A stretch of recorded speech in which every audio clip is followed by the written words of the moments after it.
Robert Almeida. Ele falou, não, é bem mais fácil Lucas Almeida. Mas aqui a gente tá para trazer uma discussão que normalmente ela não é uma discussão muito falada, né? A gente ainda está no momento de, ok, é muito legal ser startupeiro, você começar uma empresa, iniciar, mas risco, como que é esse risco? Então, acho que quando o Vilar pensou e deve ter te chamado para para tecer os seus comentários sobre esse tema, Lucas, com certeza você passou por várias avaliações e várias questões aí dessa matriz de risco nos caminhos de investimento e tudo mais que você fez com a tua empresa. E é sobre isso que a gente vai falar quando a gente fala de abrindo a matriz de risco e retorno das startups. Como eu falei, sou Fernando Carbonieri da Academia Médica, estou aqui representando como vice-coordenador do Alumni do SEBEX, né, do Colégio Brasileiro de Executivos de Saúde, representando a Natália também para essa sessão. E que é um espaço muito legal que a gente se conheceu, a gente foi da mesma turma, no futuro, do Sebex Futuro, e hoje aqui, 5 anos depois, nossas empresas, já foi 2020, a gente teve aula um dia antes de entrar a pandemia, meu amigo. 5 anos depois, eu acho que tem uma jornada gigantesca que foi traçada, e é muito bom estar aqui contigo, Lucas. Bem-vindo. Um prazer. Gente, um prazer, sou o Lucas. Bom, eu e o Fê, a gente já se conhece há 5 anos, um pouco mais, porque eu acho que o Sebex a gente já se... A gente já conversava, LinkedIn, né? O LinkedIn Disney. Alô, alô. Ele tá indo e voltando. Falando super rápido, eu fundei uma empresa de tecnologia da área da saúde tem praticamente 15 anos. E na saúde, de fato, a gente está quase 8 anos, né? Mas eu acho que eu posso contribuir um pouquinho para contar um pouco da minha jornada e do que eu observo vendo outros empreendedores aí nessa fase de montar negócio. Ei, ei. Alô, avaliar risco, receber investimento e tal. Vamos para cima, vamos conversar. Vamos pra cima. Gente, qualquer coisa, levantem a mão, falem alto, a gente vai tentar responder, mas aqui é para ser um bate-papo mesmo.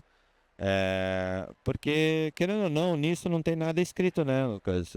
Vocês vão ver alguns livros de risco, de investimento em startup, como é que é esse mercado, só que eles não foram, a maioria das vezes, escritos por brasileiros e nem consideravam o risco Brasil para a gente poder fazer essa loucura que a gente resolveu fazer de entrar em negócios, entrar em modelos de negócios que precisavam às vezes ser criados, é, e traz pra gente, cara, uma ideia boa não quer dizer que ela vai ser um bom negócio. Me conta como que foi esse olhar a ideia boa antes de você fazer essa transição para entrar no mundo da saúde e o discovery do negócio que estava ali, que vocês ponderaram para pular para dentro do complexo econômico industrial da saúde, que agora tem nomezinho bonitinho. É, é muito menos glamouroso do que as histórias que contam. Uma ideia boa não vale muita coisa, né? Então, eu costumo dizer para vários empreendedores que me procuram para conversar um pouco sobre a galera que tem ideia para montar negócio, e o pessoal tem medo, às vezes, de contar o que tem de ideia, com medo de ser copiado, né? Não, eu não vou contar qual é a minha ideia, porque alguém pode ir lá e fazer uma empresa no meu lugar, né? Então eu costumo dizer que a ideia é o ponto de partida, né, Fê? Mas assim, é muito mais do que a ideia que faz uma empresa de sucesso. Então, eu acho que no limite, empreender tem um ponto que você não fazer conta o tempo todo, não fazer conta o tempo todo, a gente vai trocando. Porque se você fizer conta o tempo todo, você perde o foco na execução, né? Então, que é o que manda mesmo. A ideia é o ponto de partida, mas a execução é o que manda e o que vai, no final do dia, construir um negócio que vai perdurar ao longo do tempo, que vai conseguir crescer, que vai gerar uma solução de valor, que vai resolver um problema real para quem está na ponta. Então, eu acho que sua pergunta sobre entrar na saúde, a gente testou muito, Fê, e errou muito. A gente quase quebrou algumas vezes, de faltar dinheiro mesmo para pagar a folha de funcionários. A gente pivotou, que é um conceito quando você tem dentro do seu modelo de negócios algo que não está funcionando. Pensando numa estrutura de modelo de negócio, tem alguns componentes. Então, às vezes a proposta de valor não está adequada, você está vendendo a tua proposta de valor para um segmento de clientes que não está disposto a comprar, ou tua cadeia de fornecedores não está funcionando, você não tem os recursos necessários para tocar. Então, tem alguns componentes e você pode fazer um pivotamento de alguns desses blocos do modelo de negócio, você pode fazer de tudo. A gente, por algumas vezes, teve que mudar bastante da companhia, até acertar a mão, né? Então, entrar na saúde, Fê, foi um caminho que aconteceu pra gente, não foi muito planejado, essa é a boa verdade. Podia falar, não, a gente planejou, fizemos um estudo, a gente sabia qual que era a dor que a gente ia resolver. Isso é caro pra caramba, né? A gente quer esse tipo de estudo e tal, esses puta estudo, é muito caro fazer. Normalmente não tá no acesso da... Exato, e tem muita coisa que você precisa descobrir na prática, né? E o estudo, ele acaba tendo um componente, querendo ou não, um pouco teórico, né? E que você tem que botar na execução e ver o que dá certo e o que não dá. Então, o caminho pra gente na saúde, ele não foi tão linear e tão bonitinho e tão planejado. Um determinado momento a gente tinha uma solução que não estava funcionando num determinado modelo, para um determinado segmento de clientes.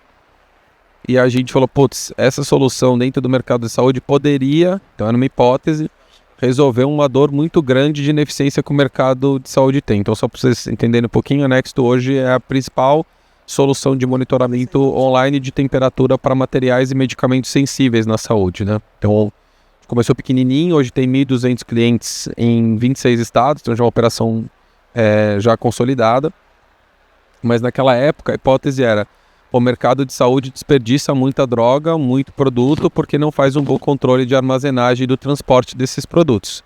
Acaba que a gente descarta muito. Então, se tem uma dor e tem dinheiro saindo pelo ralo, se a gente construir uma solução legal para isso, pode ser que tenha alguém disposto a pagar por isso, né? E aí, no final, foi muita tentativa e erro até a gente conseguir acertar esse modelo, né? Então, tem uns 7 anos que a gente tem um pouco mais de convicção e pé no chão que a gente acertou o modelo e que a gente percebeu que daí a empresa deu uma decolada. Mas os outros anos foi montanha-russa. E não, acho que tá funcionando aqui. Acho que é uma questão de antena que você tava... Não, é sim. Para um engenheiro falar de antena, eu vou lá resolver já. Mas cara, é impressionante, porque antes de vir aqui pro Rio, eu fui para São Paulo. Eu sou de Curitiba, a Academia Médica é de Curitiba. E eu fui fazer uma visita técnica ali junto com o Sebex no Oswaldo Cruz. Daí estavam lá todas as geladeiras com o sensor da Nexto funcionando, porque é realmente uma dor muito grande. Você tem um medicamento de 40, 50, 100 mil reais dentro da geladeira. Se você não está padronizando aquilo, você não pode usar em gente esse recurso.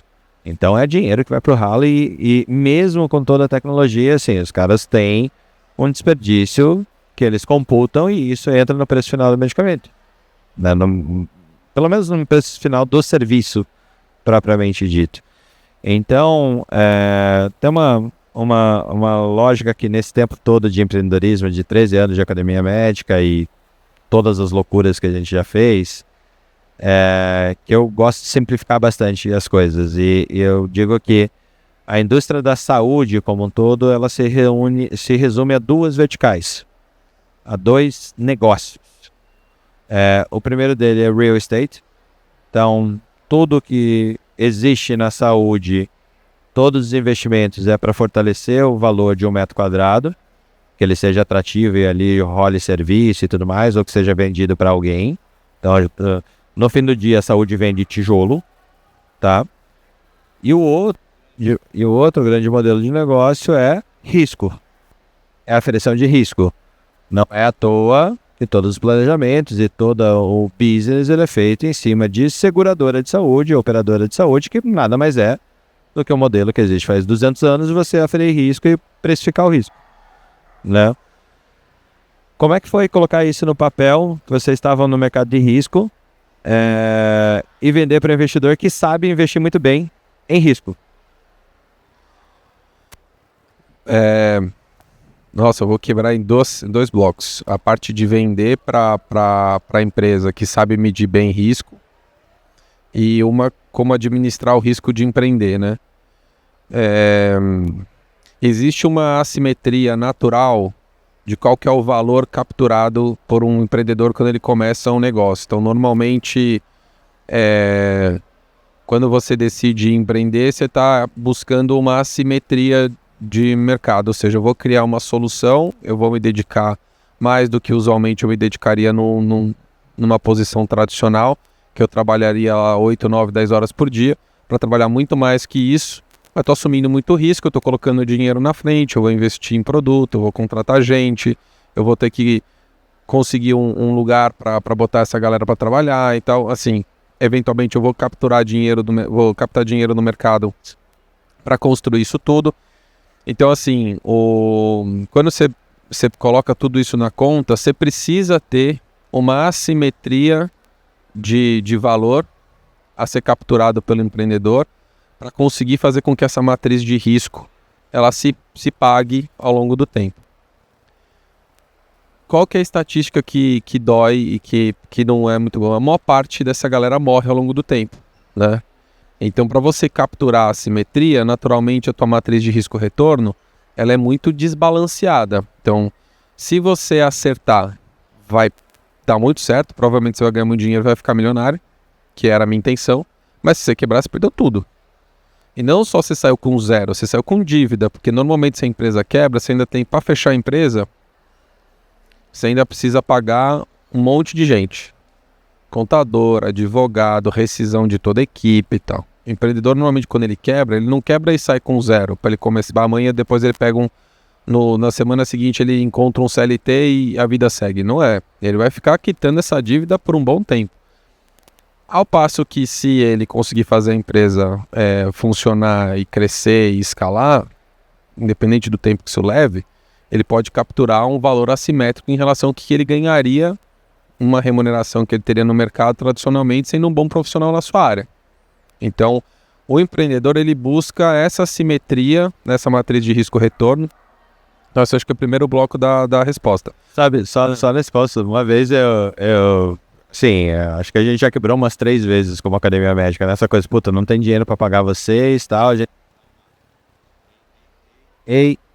A gente tem que dar uma pivotada e tal, eu não tenho grana e aí eu vou entrar no mercado de trabalho porque você vai com uma dívida que é grande, para fechar a empresa você vai demorar 8 anos para fechar a empresa. É esse o nível do risco que a gente se envolve quando você vai fazer uma empresa para as cabeças, né? Fazer uma empresinha da esquina, você vai demorar uns 2 anos, mas quando você vai trabalhar com dinheiro que não é teu, 8 anos, no mínimo. E só a minha matriz de risco, eu olhei, tá, eu sou médico, quanto que eu ganharia como médico em cada ano que eu investi nesse negócio para ver qual que é o meu retorno, o que eu deixei na mesa, que eu deixei na mesa quando eu fui trabalhar com uma coisa que fui inventar um mercado que não existia. Daí quando você olha para isso assim, tá, é melhor eu tentar seguir com o investimento aqui, porque senão a perda é gigantesca. Exato, aí tem o ente que é o segundo bloco, que assim, como é que você vende, aí tem 2 vendas, né? O segundo bloco também dá para separar em 2 coisas. Uma coisa é você vender para o seu cliente, que vai contratar teu produto para resolver um problema que ele tenha, e aí no nosso caso é clínica, laboratório, hospital, banco de sangue, e outra é você eventualmente vender o sonho, porque você precisa captar às vezes dinheiro para poder fazer aquele negócio crescer, então você pode fazer uma outra venda, que é uma venda para o investidor, que vai colocar um dinheiro ali, ele vai esperar um retorno. E da mesma forma como o empreendedor espera um retorno assimétrico, o investidor também, porque aquele negócio é um negócio de risco. Ele ainda tem risco de mercado, ele tem risco de produto, ele tem risco de financiamento, ele tem uma série de coisas que ele precisa gerenciar ao longo do dia para ver se esse negócio vai ser viável. Então ele vai cobrar, ou ele vai ter uma expectativa de retorno bastante grande em relação àquele negócio, porque o risco é bastante grande. Então tem que se estruturar muito bem para entender como lidar com a gestão do risco do terceiro que está financiando o teu negócio, né, Fê? Você conhece isso bem também nas empresas que você fundou e toca. Então, e aí para vender para o cliente, cara, aí nesse caso eu acho que é mais gerenciável, tá? Porque eu não vejo os gestores hospitalares de uma forma geral, que é o principal público com quem a gente lida, fazendo uma boa gestão de risco. Eu acho que as operadoras, beleza, mas como eu vendo para o prestador de serviço, cara, ele não faz muita conta de risco, não. Normalmente, e eu com a visão de engenheiro, quanto mais técnico eu sou na venda da solução, pior é a venda. Pior é essa venda. Eu acho que tem um ponto aqui que é fundamental. Se você está com o cliente final, uma coisa é vender para o investidor, VC, para ele botar dinheiro, porque ele quer aquele dinheiro multiplicado na ponta. Assim, ele não perde, tá? Ou ele tem o dinheiro multiplicado ou ele vai te cobrar a dívida. Ponto. É essa relação sem nenhuma paixão. É isso aí. Pelo menos as que eu conheci. É investidor VC. Eu tenho investidores pessoas físicas. Cara, esses você vende propósito, você vende emoção, você vende posicionamento, muitas vezes. E o que eu queria trazer no fim do dia, e até que ponto, que toda venda é emocional, né?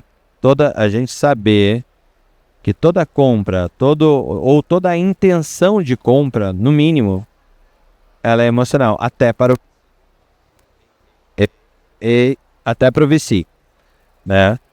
Porque é relacionamento. Nossa, tá bem melhor.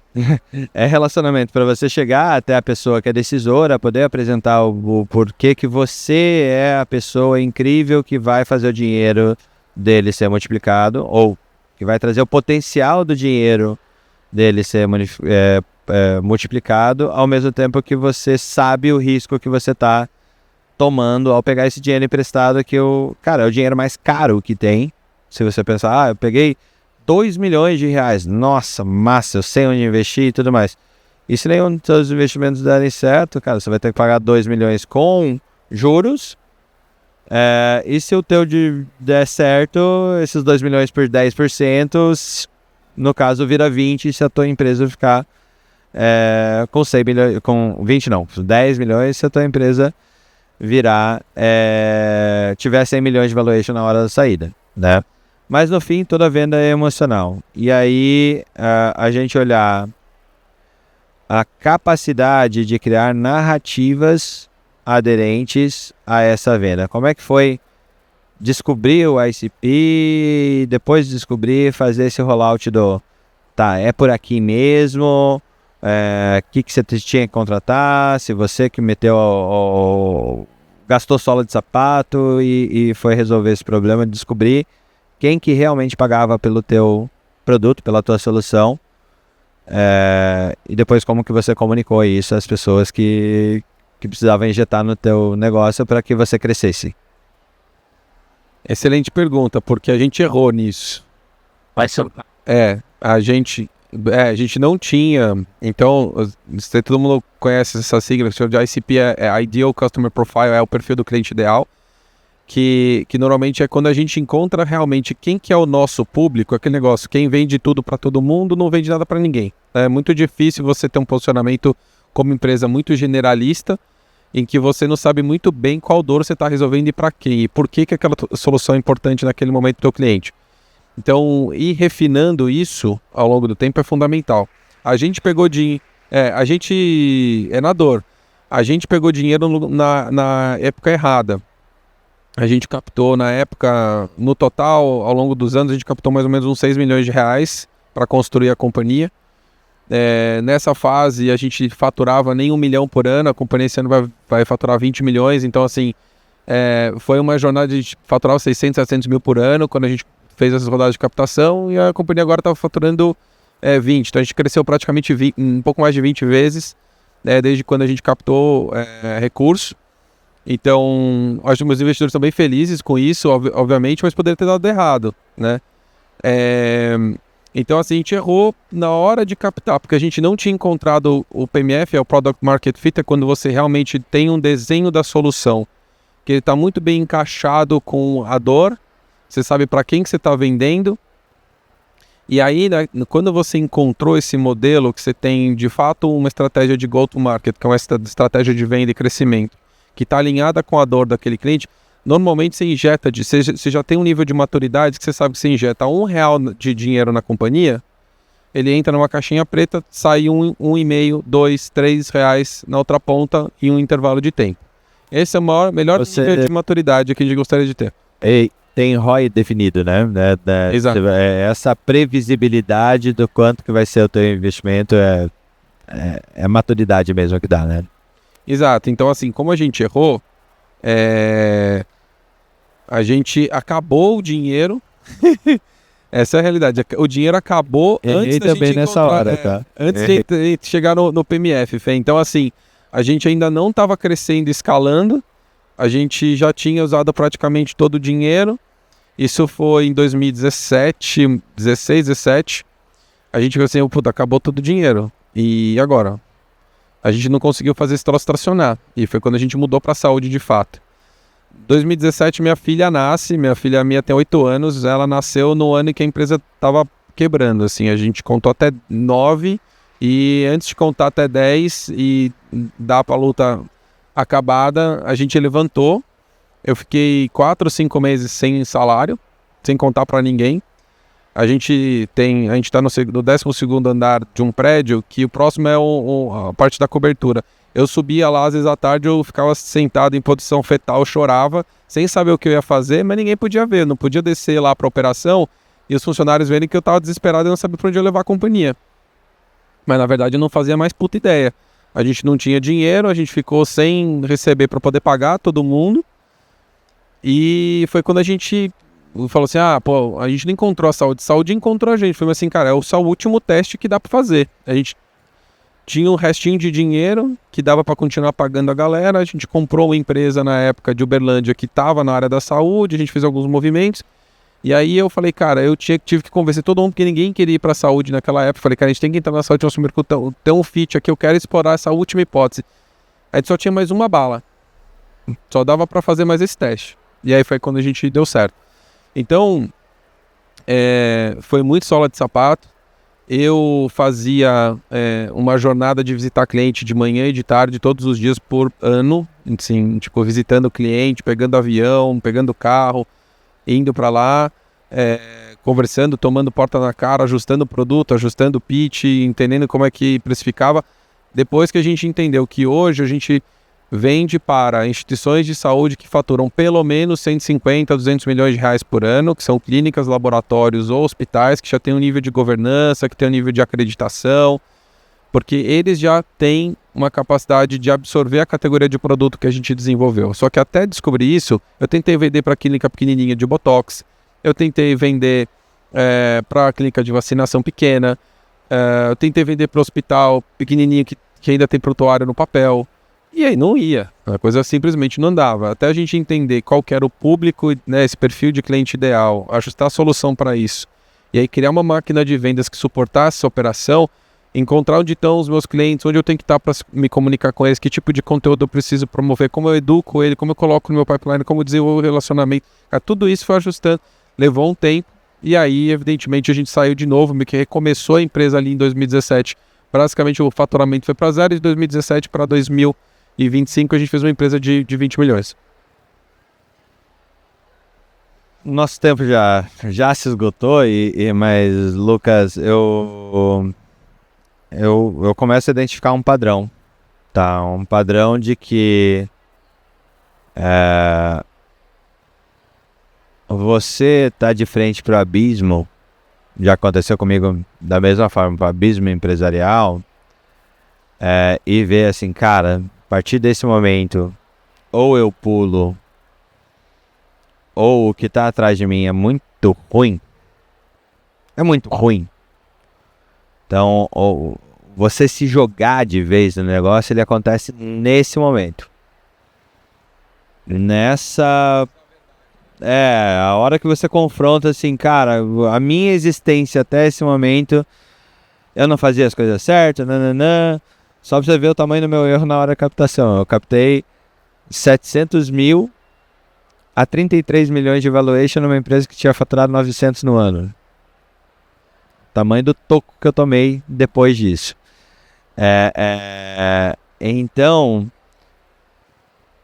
essa hora, o risco de você voltar para a tua vida, que você já foi um dia, é maior do que se você se jogar do precipício. Eu tô sendo figurado, ninguém se jogue, por favor, do 12º andar, por favor. Mas, porque eventualmente você sai voando. E o que foi que aconteceu com a Nexto. Parabéns pela tua história. E principalmente parabéns pela transparência de trazer o quanto é difícil fazer esse negócio. Não, é isso. Você falou, é difícil. E assim, só tem um jeito da gente conseguir colaborar para quem tá querendo. E também, acho que quem normalmente vem aqui ouvir a gente falar, a gente que empreende, tem uns parafusos a menos, é a gente ser o mais transparente possível, porque é uma decisão, antes de ser uma decisão de carreira, é uma decisão de vida, né? E que eu acho que tem um nível de compromisso muito grande. Quem é médico, acho que tem essa capacidade de entender, porque eu acho que é uma coisa muito vocacional. O empreender é uma coisa meio vocacional também. Eu não me vejo fazendo outra coisa, eu não me vejo num trabalho dia a dia, CLTzão, assim, eu acho que eu morreria, entendeu? Aí eu de fato me atiraria do precipício pra baixo mesmo, tá nem aí, foda-se. Eu não quero continuar nisso. Mas é o meu perfil e tá tudo certo. Eu quero ser role model, né? Modelo pra ninguém. É só o meu perfil, é só a minha escolha, a minha vida, do jeito que eu decidi tocar as coisas com o que me faz bem. Mas eu tenho um apetite a risco acima da média das pessoas. Então, assim, se for algo que vocês estão buscando, sei que empreende. Alguém já empreende aí, não? Tem 4 empresas. Nossa, 4 empresas. Então, assim, vocês sabem bem o que é. Então, tem que se jogar um pouco mesmo. E obrigado aí, eu fico à disposição. Se vocês quiserem me buscar no LinkedIn, é Lucas Albrecht Almeida. Eu adoro trocar sobre empreendedorismo, sobre inovação, tecnologia, saúde. Se quiserem bater um papo depois comigo, me acham lá, mandem uma mensagem, eu estou sempre à disposição, tá bom? Valeu, Fer.